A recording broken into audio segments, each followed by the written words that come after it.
Most people think selling options is easy money until this happens. You get assigned when you didn't want the shares to begin with, or you lose your shares at the worst time. So watch this before you sell another put or covered call, because most people miss one thing.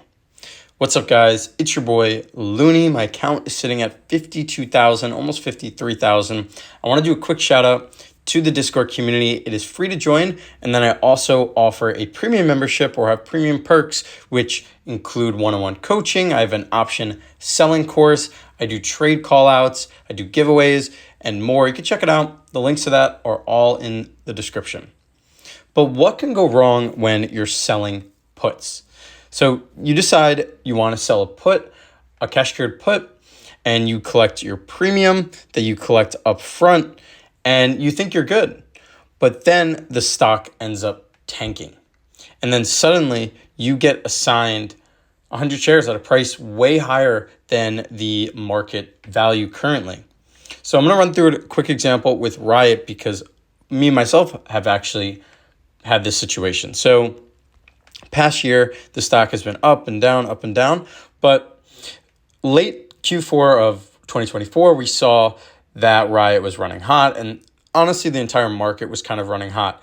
And I was selling puts pretty aggressively. I was doing at the $9, the $10, and what happened was I ended up getting assigned when the market went against me. So it started to dip in late January, early February, and then since then just kept dropping all the way till April.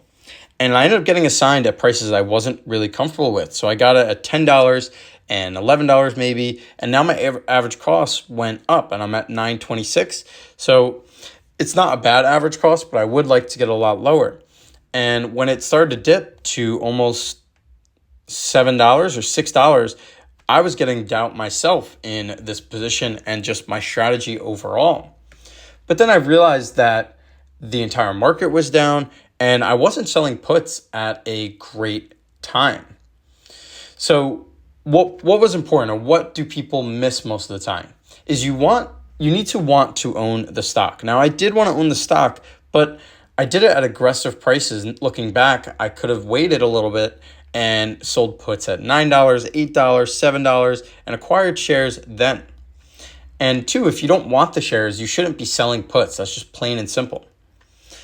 And if you can't hold or have these as a long-term strategy, it can get ugly pretty fast. So I was comfortable holding this stock even as it went down to 6.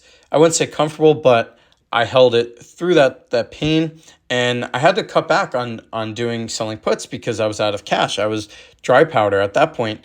And that's where I had to rethink my strategy. And that's what I've realized, that you need to time this, or although you can't time the market, it's best to sell puts on red days and to make sure you're allocating your cash effectively.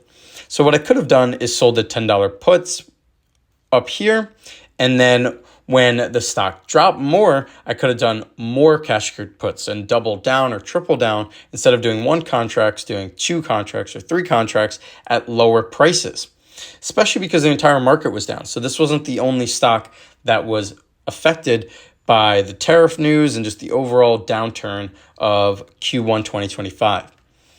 Now, let's look at what's going on now, and that's what can go wrong with covered calls. Let's stay on Riot, because this is what's going on with this stock and other stocks as well. Actually, let's switch over, because we could just change up the stocks. And we have SoFi.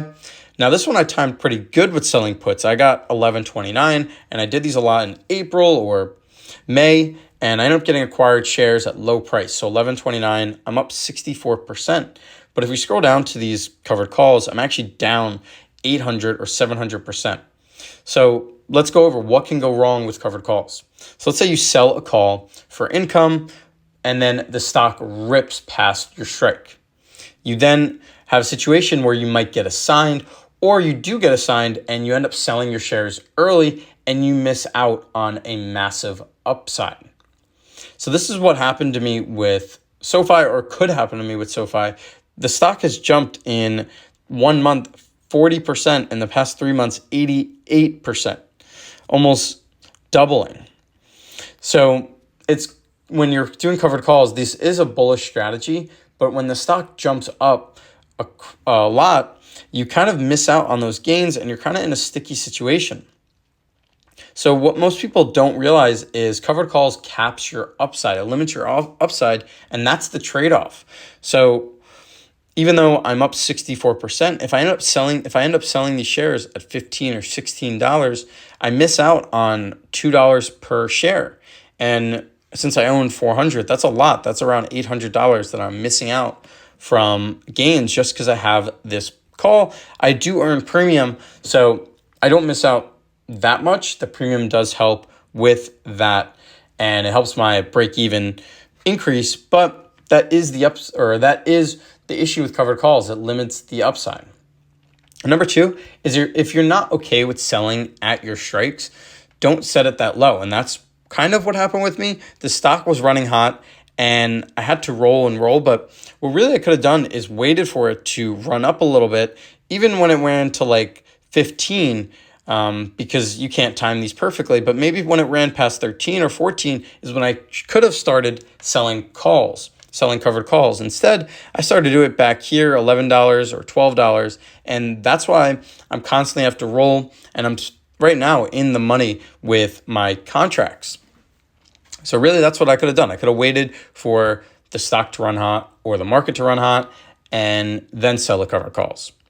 Or, like I was going back to my last part, is to allocate it effectively, doing maybe one contract at a time, and then if it keeps running up, do 2 contracts or 3 contracts. And you do need a lot of shares to do that sort of strategy, but I can do it myself because I have 400, so I could work with that. Maybe I could do it at 15, then 16, then 17, and it kind of eases off on the cost because when I have to roll, when it's deep in the money, I sometimes have to pay. So I have to pay that net debit of a roll. And also, if your call gets deep in the money, you do need to know how to roll and stay in control. I mean, some people don't want to roll and they do want to sell the shares and they feel that it's okay missing out on those gains. But me, myself, I want to give some room and I want that share appreciation. So I am rolling, and it's a little bit more of an advanced strategy. I have videos on how to roll, and it's in my options selling course. So you could check it out there as well. But selling options is a powerful tool. It can be very effective, very good, but it only if you understand the risk. And there's always the ask, am I okay with owning this stock? Or am I okay with letting the shares go and selling? If not, you're setting up yourself to get trapped. So not only are you okay with owning the shares, are you okay with owning the shares at a set price? And are you okay with selling the shares at a set price? That's what you really need to ask yourself. So drop a like if this video helped you avoid a painful assignment. Check the Discord if you want help rolling and managing trades. Links are in the description. Peace.